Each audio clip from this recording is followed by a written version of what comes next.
Well, we have to bring you the news, and we start off this way. The Deputy Minister of Local Government and Rural Development, Kwesi Boateng-Agyei, is blaming the wasteful and imprudent management of state resources as revealed in the Auditor General's report on weak supervision by heads of various municipal, metropolitan and district assemblies. The recent Auditor General's report sent to Parliament indicates the phenomenon of financial malfeasance at most of these MMDAs still persisting. Speaking on the sidelines of the commissioning of an office complex for the Ghana South Municipal Assembly, Kwesi Boateng-Agyei urged various MMDAs to make sure they did the right thing. I agree with you that there are a number of infractions that year in, year out become exposed by the Auditor General.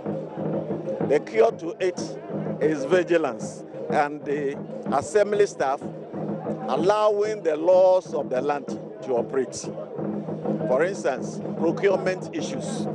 There are strict procurement laws. If you even buy something and you want to use it, you have to pass it through the source. And the law requires that any item that is bought passes through source. If you don't pass it through the source, it doesn't get captured in the Assembly's expenditure arrangements. So if the auditors come and you have no store receipt covering that thing, that will be indicated as an infraction. But there are human beings who are involved in the process. So you have the chief executive, you have the coordinating director, you have the finance officer, you have the stores, the officers and all of them. What would be able to handle these issues so that we won't have a repetition of them is for these officers of the assemblies to play the rules as they know by way of the rules that have been laid down for the implementation of those things. 70% of the 1,482,000 Ghana cedis used to build the Ghana South Municipal Office Complex was sourced from 8 internally generated funds, with the rest coming from the District Assembly's Common Fund. Well, moving on, a member of the governing board of the National Peace Council, the Most Reverend Bishop Soa Boy-Nai, has expressed concern over the lack of proper documentation and demarcation of lands in Ghana. According to him, failure by the appropriate authorities to demarcate or document lands in the country is as a result of continuous conflict in Ghana. Bishop Soa Boy-Nai made a statement during the opening of a 2-day workshop on conflict resolution techniques in Wa. JoyNews Upper West Regional Correspondent Rafik Salam was there. The 2-day workshop, organized by the National Peace Council in collaboration with the Ministry of Local Government and Rural Development, seeks to build the capacities of municipal and district chief executives in the Upper West region on conflict resolution techniques.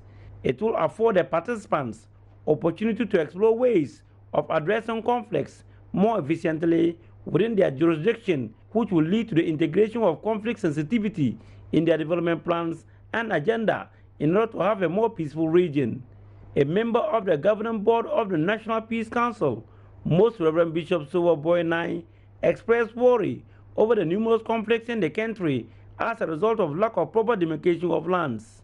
One of the issues which time and again keeps on coming back is the issue of land. Land demarcation. In many places, demarcation has not been done, and so the fight continues. Districts have been created, but there are no proper demarcation. And so here and there, fights come up. If these are not resolved, the problem will continue to be there. Most Reverend Bishop Soa Boy-Nai, who is also the Bishop of the Yendi Diocese, also spoke on the lack of protection for victims of conflicts in the country. What do we do with victims of violence? What do we do with victims of violence? We have NADMO is there to help these, many of these victims. But time and again, this is not there. On one occasion, I met a man who told me that, look, we had a conflict. They burned my house. They burned my foodstuff. They burned my motorbike. I ran to Togo side. I came back. I don't have anything. But I have told my children, they should one day get up and fight. So how can you promote peace when people entertain such ideas? You have people who say that, well, I've lost everything. I lost my relative, I lost my husband, I lost my wife, I lost my property, and now I'm with nothing, and they are suffering. Sad people, I think we need to pay attention to them, what we can do to help victims of violence. The Upper West region, though regarded as relatively peaceful, has over 20 hotspots. The Sisala West District, Sisala East, and 1 municipalities have more hotspots than the rest of the 8 districts in the region. Deputy Upper West Regional Minister Amidu Chine Isaku said the organization of the workshop is not only important but timely as the country goes to the polls next year. There is the urgent need to put in place early warnings and response mechanisms. Such mechanisms will focus on systematic data collection, analysis, formulation of recommendations, including risk assessment and information sharing. A timely and appropriate prevention and intervention of election-related conflict strategy, regionally and nationally, is therefore essential for peace building and national development. Reporting for JoyNews, Rafiq Salam. Wa. We now turn attention to some mainstream political party news. And the flag bearer of the NDC has embarked on a thank you tour of the Savannah region. And former President John Dramani Mahama, who hails from the region, is there to thank members of the NDC for their support in leading him into another election in 2020. He interacted with the chiefs of Mpaha and Bosono suburbs of Central and West Gonja district respectively, and is expected to also mend cracks in the party following Saturday's parliamentary primaries. The visit will also afford him the opportunity to inaugurate a steering committee for the NDC in the Savannah region. As part of this tour, John Dramani Mahama will be paying courtesy calls on the Gonja King, Yagbongura, Sulemana, Tutuba, Bor Issa I, and some selected paramount chiefs in the region. Touring the communities and the country, I have often drawn attention to the criminal abandonment of projects. And this is one very good example. I mean, almost complete full secondary school, community day school. You can even see fire extinguishers. Fire extinguishers have been installed. I mean, ready to go. This is, I remember, it's one of the World Bank funded projects that we got. There were 23 of them. And then the remaining number of 100 we were funding, through government resources. And if you go around the country, you'll find them at different stages of completion. Some have almost been completed, and yet they remain unoccupied. I mean, if you look at the children in that community and surrounding communities, they have to travel, several kilometers to go and get a secondary education, when a whole secondary school is just at their doorsteps. It just needs a little more to complete it, and then children would have gone into them. There are some that I know that have been completed.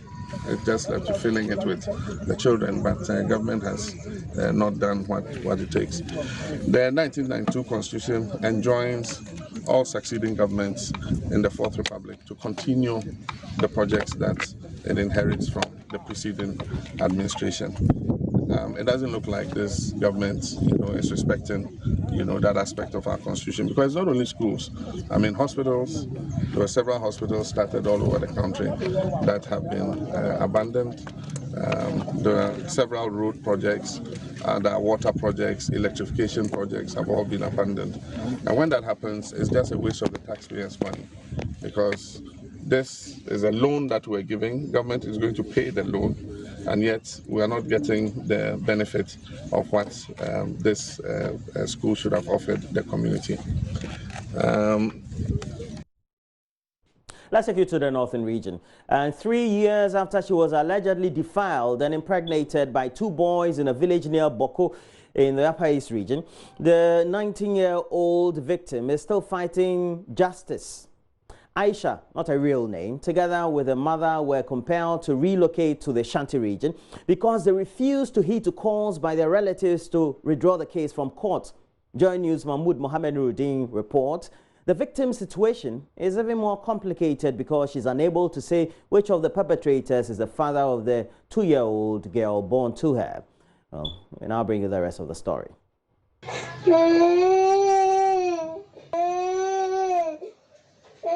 cry of Aisha's 2-year-old baby.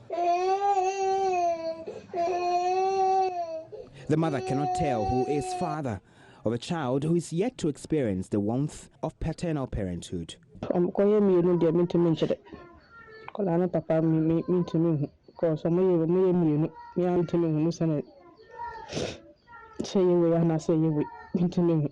None of the alleged culprits of a defilement is prepared to accept responsibility for the outcome of the alleged criminal act. Aisha explains she had turned down a large proposal by one of the boys. He later teamed up with another to trail and subject her to such an ordeal at Atuba.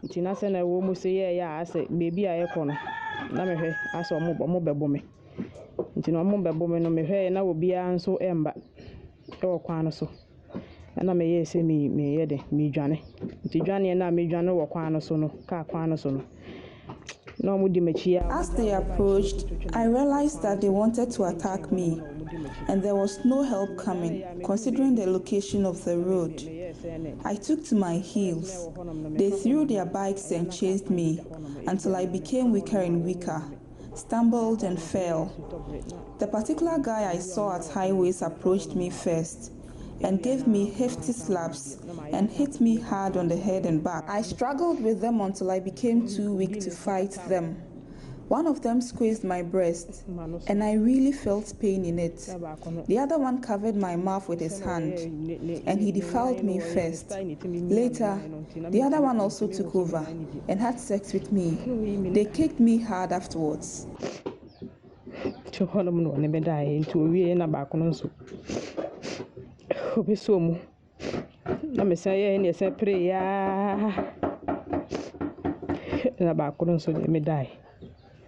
Aisha was unable to inform her parents or any relative about the incident for fear of being punished. Little did she know the abuse could result in pregnancy.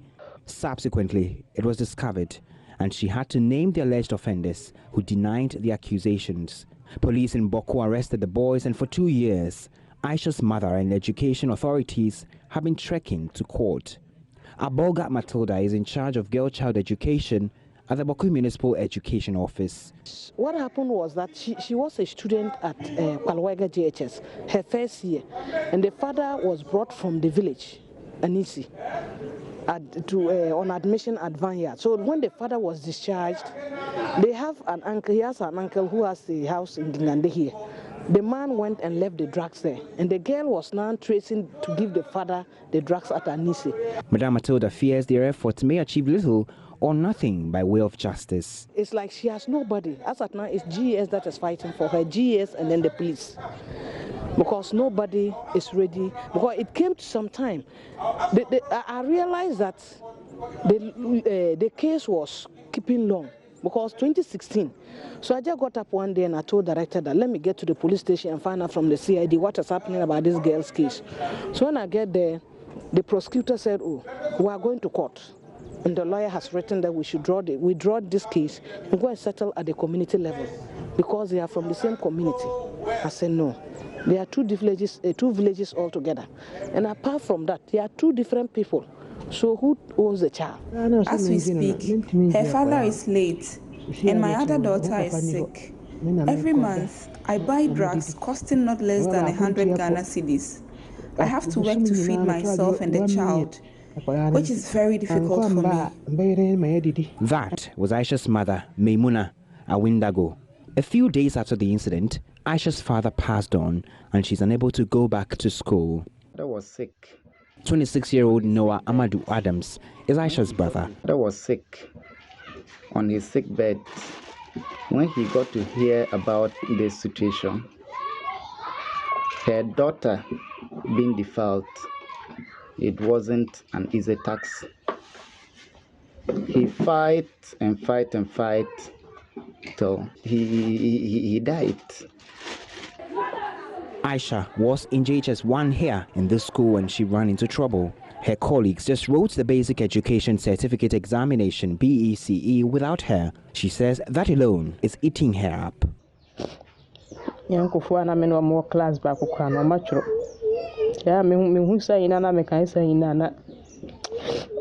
I couldn't continue my education again.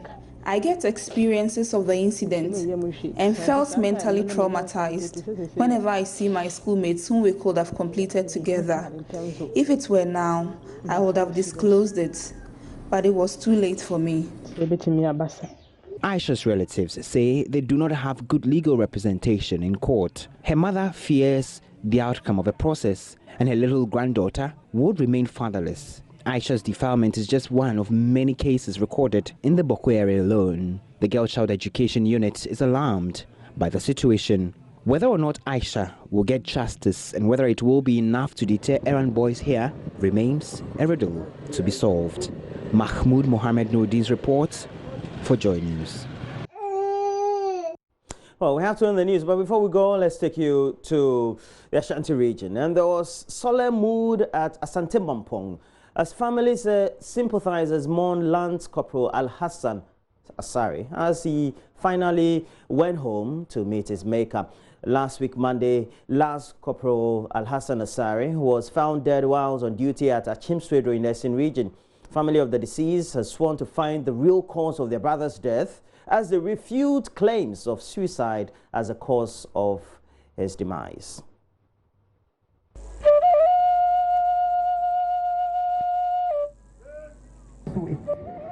His departure has created a very big vacuum in our hearts. The family indeed has lost a great person, and we will miss him dearly. He will forever be remembered in our hearts. May his soul rest in perfect peace in the bosom of Allah until we meet again. The lifeless body of Lance Corporal Hassan Asari was found in a plastic chair while on guard duty on that fateful day. A police situation report said his rifle was in between his thighs, having sustained severe gunshot wounds on the head. At his funeral on Tuesday in Mampong, his father tells Joy News he cannot come to terms with the situation.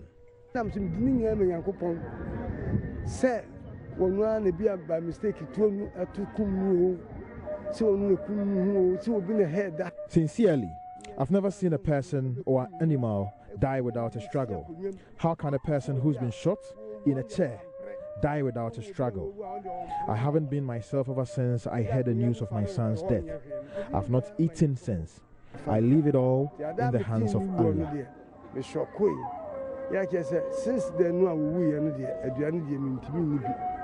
Contrary to speculations that Lance Corporal Al-Hassan committed suicide, the family believes he was killed. My brother never killed himself. Somebody killed my brother, really. Spiritually, physically. It's impossible for him to kill himself, right? Yeah, because it's a disgrace to the family if our brother hit himself. But the way I saw the thing, it's not my brother. Somebody did it. Inshallah, the truth will come. In attendance at the funeral ceremony was Director General of Welfare of the Ghana Police Service, COP Dr. George Akufudampare, Ashanti Regional Police Commander, COP Kwasidiku, and almost the entire police force in the Mampong district. Meanwhile, police has refused to address the media on the cause of the death as they claim investigation is still underway. Nana Asensumensa reporting.